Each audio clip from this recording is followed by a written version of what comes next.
Hey guys, कैसे हैं आप सब। आई होप आप सभी लोग बहुत अच्छे होंगे। सो पूनम टॉक में मैं पूनम पराशर एक बार फिर से आप सभी का बहुत बहुत स्वागत करती हूँ।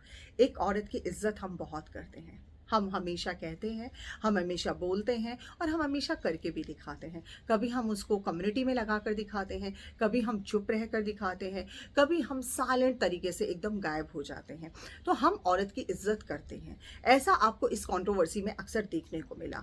आपको कभी भी नहीं पता चला, हर इंसान ने एक इंसान को बहुत ज़्यादा साइलेंट समझा, उस इंसान को हमेशा से बिल्कुल चुप समझा। उस इंसान के लिए बोला गया कि वो इंसान ऐसा है कि एक औरत की कितनी इज्जत कर रहा है। वो बिल्कुल भी नहीं चाहता कि एक औरत की इज्जत बदनाम हो, या मतलब एक औरत की इज्जत मार्केट में बिखरे, या कुछ भी ऐसा बवाल हो। वो इंसान हमेशा से चुप रहा। उस इंसान को कितना कुछ बोला गया, कितना कुछ कहा गया, उस इंसान से ये भी क्वेश्चंस इतने सारे किए गए, लेकिन वो इंसान कभी नहीं आया। क्यों नहीं आया? क्योंकि वो इंसान कभी नहीं चाहता था कि मैं इस टॉपिक पर कभी बात करूं।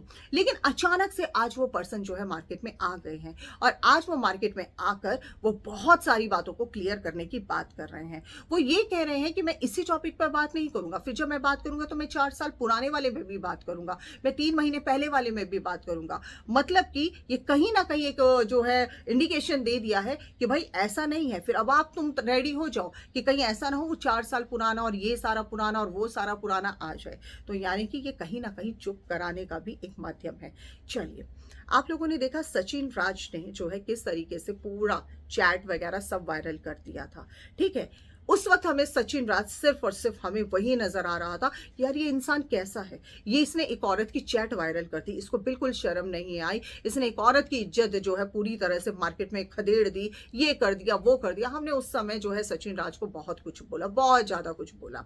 लेकिन यस, ये प्लानिंग 2 लोगों के बीच में चल रही थी। ये सिर्फ प्लानिंग एक लोगों के बीच में नहीं थी, क्योंकि ये प्लानिंग घंटों घंटों बात करके जो है पूरी तरह से डिसाइड किया जा रहा था कि इस औरत को किस तरीके से, यानी कि नेहा आशीष तिवारी को मार्केट में किस तरीके से बदनाम किया जाए। क्योंकि मार्केट में बहुत ज्यादा स्ट्रॉन्ग पर्सनालिटी जानी जाती है, आयरन लेडी के तौर पर जानी जाती है। अब ट्विस्ट आता है मार्केट के अंदर कि सब कुछ जो भी करता धरता दिखा था वो सचिन राज दिखा था, लेकिन इसके पीछे कौन था ये कभी भी किसी को नहीं पता चल रहा था। क्योंकि ऑडियंस तो जितना देख रही थी सिर्फ उतने पे ही बात कर पा रही थी। उसका सिर्फ ऑडियंस का कहना यही था कि एक इंसान सामने से जो कर रहा है हमारे लिए तो वही गलत है। लेकिन हमेशा से मैं हर चीजों को समझती थी, बोलती थी। इसीलिए मैं अपने चैनल के माध्यम से हमेशा कहती थी कि दूसरा इंसान चुप क्यों है। मैंने कितनी बार उनसे सवाल किए, कितनी बार जवाब मांगे, लेकिन मेरे पास कभी कोई सवाल का जवाब नहीं आया। मेरे पास सिर्फ और सिर्फ सवाल का जवाब इतना सा आया कि एक औरत की इज्जत करते हैं, अगर हम मार्केट में आते हैं तो बहुत कुछ हो सकता है। सो दैट्स वाई हम बिल्कुल चुप हैं। तो चलिए, हमने भी सोचा कि कोई बात नहीं, एक इंसान बहुत अच्छा है, एक इंसान सच में नहीं बोल रहा है, कुछ नहीं कहना चाहता, तो हमने उस चीज पे बिल्कुल चुप्पी साध ली। लेकिन अब क्या हुआ, मार्केट में 3 महीने की कंट्रोवर्सी के बाद अचानक से फिर से भूचाल आता है, जो कि फिर से टारगेट करते हैं किसको, नेहा आशीष तिवारी को, नेहा आशीष तिवारी की इमेज को। लेकिन फिर वो साइलेंट इंसान फिर भी चुप बैठा है। लेकिन उस साइलेंट इंसान का एकदम से मार्केट में आना तब होता है जब एक आयरन लेडी अपने लिए अब खुद सवाल जवाब कर रही है, अपने लिए खुद उठाव कर रही है कि भाई तुम लोग होते कौन हो मेरे बारे में बार बार मुझे परेशान करने वाले। जब मैं किसी को कुछ नहीं कह रही हूं तो मेरे बारे में क्यों बोला जा रहा है। और सीधी सी बात है, ये इंसान जो है बहुत ज्यादा कम्युनिटी डालते हैं कि बच्ची का बर्थडे है, बच्ची का ये है, बहुत ज्यादा सहानुभूति मुझे भी हो गई थी। मुझे भी खुद को ऐसा लगा था कि वाकई में यार जो मैं जैसा सोच रही थी इंसान वैसा नहीं है। लेकिन मुझे नहीं पता था इस सहानुभूति के पीछे बहुत बड़ा गेम था। और ये जो पूरा गेम रचा गया था 3 महीने का, जो बार बार सचिन राज इंडिकेट करता था कि नहीं मैं अकेला नहीं था, मैं अकेला नहीं था, मैं अकेला नहीं था, वो इंसान अभी तक चुप्पी साधे हुए था। इंसान दूसरा कौन था, अब आप ऑडियो में देखकर खुद मुझे इस बात के बारे में बताएंगे। आप खुद आवाज पहचान जाइएगा। जितना मैंने आवाज पहचाना मैंने इसमें ऑडियो लगा दिया है। यहां पर अब एक चीज हुई है कि एक इंसान जो परिवार के बीच में बेइज्जत करना चाहता है, जो ये चाहता है कि परिवार के बीच में रहकर नेहा आशीष तिवारी के ऊपर उंगली उठाई जाए, सवाल किए जाए, और एक इंसान है जो मार्केट में आग लगाना चाहता है। वो ये कहता है मार्केट में आग लगा दो, एक्सपोज कर दो, जो होगा देखा जाएगा। तो मैं आपसे पूछती हूँ, मार्केट में एक्सपोज जो कर रहे हैं, जो ये कह रहे हैं मार्केट में आग लगा दो, तो आप अगर इतना ही मार्केट में आग लगा रहे थे तो फिर आप इस दौरान चुप क्यों बैठे थे? आप अपने आप को सीधा शरीफ करार करवाने की कोशिश कर रहे थे। आप ये दिखाने की कोशिश कर रहे थे कि जो भी लोग बोले वो सिर्फ इनको बोले, और आपके ऊपर तो सिर्फ ये आए कि बेचारा अच्छा है जो इस औरत से बच गया, ये औरत ना जाने इसको कितना बर्बाद कर देती। तो लेकिन ये देखो कितना सीधा शरीफ है, ये औरत फिर भी मतलब ये आदमी फिर भी कुछ नहीं बोला। नहीं, ये आदमी इतना साइलेंट था कि इस आदमी को हर कोई परेशान कर रहा था, लेकिन ये सिर्फ एक औरत की इज्जत के लिए चुप रहा। तो एक तरफ आप एक औरत की इज्जत के लिए चुप हो रहे हैं और एक तरफ आप औरत की इज्जत को ही मार्केट में बवाल करने की कोशिश कर रहे हैं, और आपने वो कर दिखाया। आपने किस तरीके से मैनिपुलेट किया पूरी चीजों को, किस तरीके से उकसाया, बासी रोटी ताजी रोटी, मार्केट में आग लगा दो, ऐसे कैसे हो सकता है, आज मेरे साथ हुआ है कल किसी और के साथ भी हो सकता है, तो आप इसको एक्सपोज कर दो। आपको नहीं लग रहा था मार्केट में जब ये सारी बातें होंगी तो कितना बड़ा बवाल मचेगा?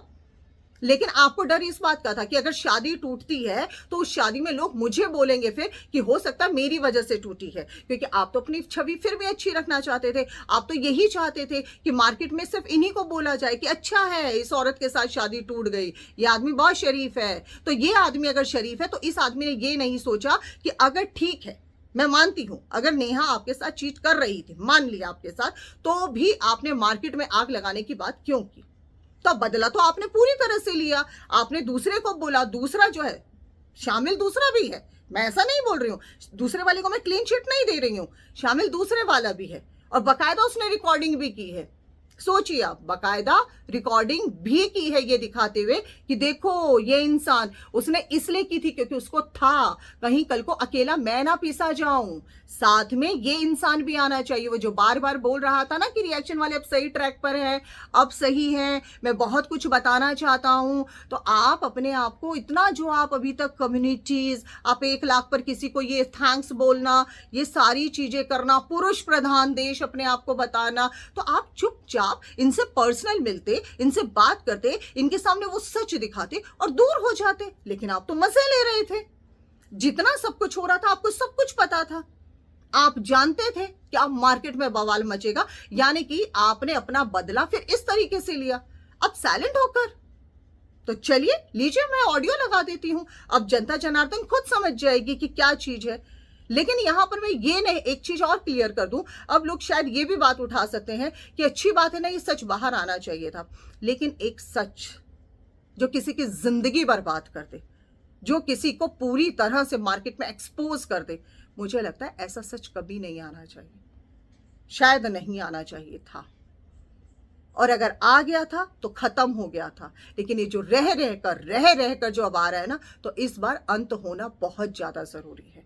और मैं अभी इनके सामने शांत रहना is not the good option. I think हम लोगों को सामने से दोनों बोलो तो मैं आता हूँ जबलपुर, फिर भोपाल चल के आमने सामने बात करेंगे। नहीं, फिर उसमें बात बिगड़ेगी। मैं सामने रहूंगा ना तो बात बिगड़ेगी। नहीं तो बात बनानी, इससे बनाने का कोई लॉजिक ही नहीं है ना बात, ये तो समझो। ये इतना फ्रॉड लोग हैं यार, इससे बात हम लोग बना के क्या ही करेंगे। वो बात तुम सही बोल रहे हो, लेकिन बात तो रुको, जब बात बिगड़ेगी करेगी तो मैं बोलूंगा ना, रुको मैं बुलाता हूँ, मैं बात करता हूँ, फिर बात करना जब हम 4 लोग आएंगे, तुम 4 लोग आना, फिर सामने बैठ के बात करेंगे एक चीज की। पहले तुम अपनी बात को, अभी डे 1 से हम शादी के लेंगे, तुम अच्छा पहले साठ कर ली और ये प्लान करके पहले तुम आगे को लगाओ मार्केट को, तुम वहां से 2 साल है ना, यहाँ से हम 4 लोग आएंगे ना, फिर हमारे वालों को लेके क्या मैटर है भाई बताओ, सामने बैठ के बात करते हैं। ठीक बैठे मैं तो भी कुछ नहीं बोल, मैं जानता हूँ निकला चीज होती है, उसमें आप ये नहीं बोल सकते कि घराने की वाइफ है, कि उसकी गर्लफ्रेंड है, कि उसकी बेटी है, उसकी बहन है, इमोशन यूज नहीं हो सकती, और वो अपने प्रेम और प्रे वर्क के प्रति लगेगी। और ऐसा नहीं हमारे पास ऑप्शन नहीं रहता, अपन क्या सोचते हैं छोड़ के रहो, अपन जो चीज जितनी पुरानी चीज ना करो, कुछ भी हो, जरूरी नहीं तुम दिन को सिंगल के लिए मरा, लेकिन एक रिलेशन अच्छा रहे, अपन ये सोचते हैं। लेकिन इन लोग का क्या रखना नहीं, हो गया तेरा काम हो गया भाई, अब तो निकल, अब दूसरे को मजे लो, फिर देखेंगे क्या है क्या नहीं। भाई तो ये भी तो देख, भगवान ना करे कल पे मेरे साथ गलत करती है, मेरी फैमिली के साथ गलत करती है, तो वो तो मेरे लिए सपोर्ट पे खड़ा रहेगा ना कि सुमित भाई के साथ गलत इनने नहीं, इनने किया है, सुमित भाई गलत है। आज मेरे पास एक आवाज है। अपने सौजियों को देख ही लिया, आप बताइए आप क्या कहना चाहेंगे। अब सारा फैसला हमारी जनता जनार्दन के हाथ में है, उनको देखना है अब कि कौन कितना बैक साइड से काम कर रहा था और कौन कितना फ्रंट पे काम कर रहा था। सिर्फ अकेले बंदे को जो फ्रंट पे लाकर सबको उसी को ही गलत बनाया जा रहा था और दूसरा बंदा जो साइलेंट था। मतलब एक आदमी का जब आता है तो वो सिर्फ एक कम्युनिटी से काम चल जाता कि मैं साइलेंट हूं और मुझे चुप रहने दो, मुझे कुछ मत बोलने दो, मैं कह रहा हूं मुझे चुप रहने दो। लेकिन जैसे ही एक औरत का वीडियो आता है तो ये आदमी एकदम सामने आ जाता है, क्योंकि एक औरत को तो बहुत आसानी से दबाया जा सकता है ना। एक औरत के ऊपर तो इल्जाम भी बहुत जल्दी लगते हैं। एक औरत को रात को अपने भाई के साथ भी आएगी तो भी कह देंगे कि समाज कि भाई क्या पता कौन यार होगा। तो एक औरत को बहुत जल्दी दबाया जा सकता है, एक औरत को बहुत जल्दी गंदा करार किया जा सकता है। इसीलिए कहा जाता है ये पुरुष प्रधान देश है और ये पुरुष प्रधान देश होने की वजह से आज एक औरत के ऊपर बार बार उंगली उठाई जाती है। तो अब आप मुझे बताइए इसकी आप क्या सफाई देना चाहेंगे? क्या आपने नहीं कहा मार्केट में आग लगा दो? आपको पता था जबकि मार्केट में आग लगेगी। अगर शायद कोई मेरे साथ इतना बुरा करता तो भी मैं नहीं मार्केट में आग लगवाती। आपको नहीं लगा कि उसका पूरी जिंदगी बर्बाद हो जाएगी? आप कम से कम उस ताशी के लिए सोचते हो ना। ताशी के लिए आपके मन में बहुत प्यार है ना, तो ताशी के लिए भी नहीं सोचा? आपको नहीं लगा ताशी भी है उस घर की बच्ची? कल को इस बच्ची के ऊपर कितनी उंगलियां उठ सकती हैं? कल को बच्ची को भी बड़ा होना है ना। लेकिन आपने नहीं सोचा ऐसा। इसीलिए मैं हमेशा कहती हूं हमें हमेशा डरना चाहिए अपने कर्मों से। लेकिन शायद आप बहुत दान पुण्य करते हैं, आप बहुत सारी चीजें आप करते हैं, आप सबके लिए भला सोचते हैं, तो इतना गुस्सा, अगर आपको गुस्सा था आप किसी और तरीके से निकाल लेते, परिवार में बैठकर आप बात कर लेते, कम से कम घर की चार दीवारी में ये बातें रहती। लेकिन आपने नहीं सोचा गिद्ध की तरह इस औरत को खाया जाएगा। मतलब आपने तो इतना बड़ा, आपने ना सजा ना देकर है ना, आपने बहुत बड़ी सजा दे दी है जो पूरी जिंदगी भर जाएगी जब तक इंसान जिएगा। और आप बन रहे हैं शरीफ, आप कह रहे हैं मैं तो कुछ कहता ही नहीं, मैं तो एक औरत की इज्जत फिर भी रखी।